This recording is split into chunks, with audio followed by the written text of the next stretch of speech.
Advocate साहब बताएंगे आज की पत्रिका का वार्ता क्या मुख्य उद्देश्य है? आज हमारा जो मुख्य उद्देश्य ये है कि एक बहुत बड़ी मुसीबत हमारे सर पर आन पड़ी है। एरवा मोड़ चौक पे हम सब रहने वाले हैं। हमारे भाई बंधु, बच्चियां, माएँ सब पानी लेने जाती हैं ट्यूबवेल पे, और बत्ती मोड़ से लेकर हॉस्पिटल मोड़ तक लगभग 5 स्कूल इस एरिया में सड़क के किनारे हैं। उन स्कूलों में बच्चे स्कूल भी जाते हैं, बच्चे आते भी हैं, स्कूल खुल गए हैं। और हमारे इस रोड पे एक बहुत बड़ी दुर्घटना पिछले दिनों हुई जिसमें एक औरत ने अपनी जान गंवाई। बहुत ही दुखद रहा वो सीन, वो सब हम सब ने देखा। वो एक ट्राले की वजह से, एक टिप्पर की वजह से उसकी मौत हुई। लेकिन हम अब चाहते हैं कि ऐसी घटनाएं और ना हो और ऐसी दुर्घटनाएं बार बार ना हो, इसलिए ये ट्राले बंद होने चाहिए। कुछ दिनों पहले ये बंद भी हुए थे।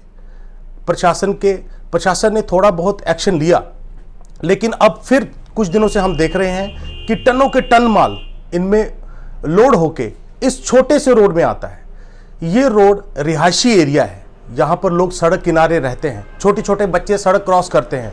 हमारे ऑटो वाले इस ऑटो को लेकर डरते हैं, स्कूटियों वाले, कारों वाले सब इनसे डरते हैं, क्योंकि ये एक माफिया है। कुछ दिनों पहले एक्शन हुआ, लेकिन प्रशासन पता नहीं किस चीज का वेट कर रहा है। वो चाहता है कि शायद कुछ मौतें और हो। अगर हम लोग चाहते हैं कि ये लोग ना चलें, या फिर इनका टाइमिंग रात को 9 बजे से लेकर सुबह से 6 बजे तक कर दिया जाए, तो इसमें दिक्कत क्या है? ये चीज हमें समझ नहीं आ रही है। प्रशासन बार बार हम उनको अलार्मिंग पोजीशन दे रहे हैं, अलार्मिंग एक सिचुएशन बता रहे हैं कि एक अलार्मिंग सिचुएशन है, जबकि कानूनन इस चीज को लेकर सबसे बड़ी पोजीशन ये ली जाती है कि जब कोई सिचुएशन, जब कोई रिहायशी एरिया, जब कोई लोकल एरिया के लोग ये चीज बोलें कि हमें इन ट्रकों से डर लगता है, ये कभी भी हमारे घर पे आ सकते हैं। आप बताइए कि जब भी कोई दुर्घटना होती है, ज्यादा से ज्यादा क्या होगा? 304 लग जाएगी, 279, 337 लग जाएगी, 338 लग जाएगी, मुलजिम बरी हो जाएगा या उसकी जमानत हो जाएगी। लेकिन जिसका नुकसान हुआ, क्या वो भरपाई कर पाएंगे? वो ये भरपाई कभी नहीं कर पाएंगे। इन ट्रकों को लेकर हम बहुत ही ज्यादा मुसीबत में हैं और हम इन ट्रकों से बहुत ज्यादा डर लग रहा है। हम प्रशासन से ये अपील कर रहे हैं, बार बार अपील कर रहे हैं, क्योंकि अपील ही एक ऐसा माध्यम है। हम नहीं चाहते कि हम सड़कों पर उतरें और इन ट्रकों को रोकें। पहला तो यही स्टेज आती है कि हम अपील करें, तो प्रशासन अगर इस अपील को सुनकर इन चीजों को रोक दे, या फिर इनकी टाइमिंग रात को 9 बजे से सुबह से 6 बजे तक कर ले, तो बहुत ही बढ़िया रहेगा। नहीं तो आने वाले समय में हम सड़कों पे भी उतरेंगे और इन ट्रकों को भी रोकेंगे। हम इन ट्रकों को यहां नहीं चलने देंगे। ये बहुत ही छोटा एरिया है, आप बाहर जाके दे सकते हैं, यहां पर बहुत ही छोटा एरिया है। और एरवा मोड़ चौक जो है, ये सबसे ज्यादा व्यस्त एरिया है। सुबह से लेकर शाम तक बहुत ही कंजेस्टेड एरिया है। यहां पर लोग घूमते हैं, हमारी माताएं बहनें सुबह शाम पानी लेने जाती हैं और इन ट्रकों के नीचे कुचली जाएं। क्या आप इस चीज का वेट कर रहे हैं? किस चीज का वेट कर रहे हैं, मुझे बताइए। जब हम लोकल एरिया के लोग बोल रहे हैं कि हमें ये चीज नहीं चाहिए, तो आप क्यों नहीं सुन रहे हैं? आप क्या चाहते हैं कि एक और दुर्घटना हो? हम एक और दुर्घटना नहीं होने देंगे। ये मैं साफ साफ प्रशासन को बता देना चाहता हूं। ये जो अड्डा पर्ची यहां पे चल रही है, किसकी बुनियाद पे चल रही है, मुझे बताइए। ये अड्डा पर्ची आधा तो पंचायत में आता है। आप इस चीज को नहीं समझ रहे हैं। आप क्या चाहते हैं कि हम सड़कों के नीचे कुचले जाएं, इन ट्रकों के नीचे कुचले जाएं, फिर जाके आप जागेंगे? हम ऐसा कभी नहीं होने देंगे। मैं साफ साफ प्रशासन को अपील कर रहा हूं कि कुछ दिन का हम वेट करेंगे। हम डीसी साहब से भी मिलेंगे। अगर कुछ दिनों में ये ट्रक बंद ना हुए, तो याद रखिए आने वाली सिचुएशन बहुत ही खतरनाक और बहुत ही अलार्मिंग होगी आपके लिए। ये मैं पहले बता दे रहा हूं। और हमें कुछ सूत्रों से यह भी पता चला है कि जो बत्ती मोड़ में हमारा हादसा हुआ था, उसमें हमारे भाई बंधुओं ने जिन्होंने ट्रक रोकने की कोशिश की, उनको कुछ लोगों ने धमकियां दी कि आपके खिलाफ पर्चा लगा देंगे। किस चीज के खिलाफ पर्चा लगाएंगे आप? कि हम अपनी जान की रक्षा कर रहे हैं, इस चीज के लिए पर्चा लगाएंगे आप हमारे पास?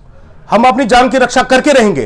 कुछ दिनों में अगर ये ट्रक बंद ना हुए, तो मैं बता दे रहा हूं कि हम सड़कों पर उतरेंगे और इन ट्रकों को यहां से भगा देंगे। हमें ये ट्रक नहीं चाहिए। जल्द से जल्द इसकी टाइमिंग बदली जाए, 9 बजे से लेकर सुबह 6 बजे तक ये चले। अगर हमारे बच्चों की स्कूलिंग की टाइम पे, अगर हमारी टाइमिंग पे, किसी के ऑफिस की टाइम पे ये चलते हुए दिखेंगे, तो प्रशासन इसके लिए जिम्मेदार होगा, हम नहीं। एक चीज और मैं आपकी मीडिया के माध्यम से ये बता देना चाहता हूं, करोड़ों की ये कंस्ट्रक्शन कंपनी है, करोड़ों का माल इनके पास है, करोड़ों की फैक्ट्रियां इनके पास हैं। इनके पास इतना सोर्स भी है कि अगर ये चाहे तो कोटपुनू से लेकर राजबाग तक इस दरिया के किनारे कच्चा रास्ता बनाकर हाईवे पे निकल सकते हैं। ये मैं इनको एक माध्यम से बता रहा हूं कि ये इनके पास एक सोर्स है और ये कर भी सकते हैं। लेकिन प्रशासन अगर चाहता है कि हमारी सड़कों से निकले तो हम ये नहीं होने देंगे। आप प्लीज प्लीज मेरी हाथ जोड़कर आप सबसे विनती है कि आप उस दरिया के किनारे कच्चा रास्ता बनाकर राजबाग के थ्रू हाईवे पे जा सकते हैं। प्लीज, ये मेरी आपसे हाथ जोड़कर दरख्वास्त है। जम्मू कश्मीर हिंदी साप्ताहिक समाचार पत्र की वेबसाइट, यूट्यूब व फेसबुक पर जाकर लाइक, फॉलो व सब्सक्राइब करें ताकि आपको हर पल की ताज़ा अपडेट अपने मोबाइल पर मिल सके। भाई, साथ में हर छोटे बड़े क्षेत्र की खबर हम तक पहुंचाते हैं। मैं तो बड़े चैनल देखता भी नहीं क्योंकि सब कुछ यही मिल जाता है। और एक बात और, सबका जम्मू कश्मीर चैनल को पत्रकारों की आवश्यकता है। अगर आप रिपोर्टर हैं तो स्क्रीन पर दिए नंबर पर कॉल करके तुरंत संपर्क करें। नमस्कार सर, मेरा नाम पिंकू कुमार है और मैं नगरी का रहने वाला हूं। पिछले दिनों जहां ट्रक ना बहुत ज़्यादा चल रहे हैं, टिप्पर जो माइनिंग का काम हो रहा है, सड़कों पे जा रहा माल या कोई कंपनी में जा रहा है, उसकी वजह से सारा लोड इन्होंने हमारे नगरी में जो लोकल सड़क है BRO की, उस पर लोड डाल दिए ज़्यादा। जब स्कूलों में छुट्टी होती है इधर, जब सुबह स्कूल बच्चे जाते हैं तो इतनी इतनी लंबी लाइनें लग जाती हैं। उधर स्कूल के बच्चे आ जाते हैं, उधर स्कूल की गाड़ियाँ आ जाती हैं, उधर ये टिप्पर इतने इतने लंबे हैं, रास्ता क्रॉस नहीं किया जा सकता। तो एक तो हादसा पहले हो गया 10-15 दिन पहले, और मुझे लगता है कि जल्दी एक हादसा हो जाएगा। इससे पहले कि कोई किसी की और मौत हो तो प्रशासन से मेरी दरख्वास्त है कि वो इस पर एक्शन ले, इनकी टाइमिंग चेंज करें या इनका एक वैकल्पिक मार्ग बनाएं। इनका वैकल्पिक मार्ग बनता है जो यहाँ से ये उज्ज से लाते हैं, उज्ज के साथ में ही वो एक कच्चा रास्ता निकालें और सीधा बाहर हाईवे पे। मैं प्रशासन से अपील करना चाहता हूँ कि हमें फिर से सड़कों पे उतरने की जरूरत ना आए। अगर हम सड़कों पे फिर से आ गए फिर मतलब काम खराब हो जाएगा। जय हिंद, जय भारत।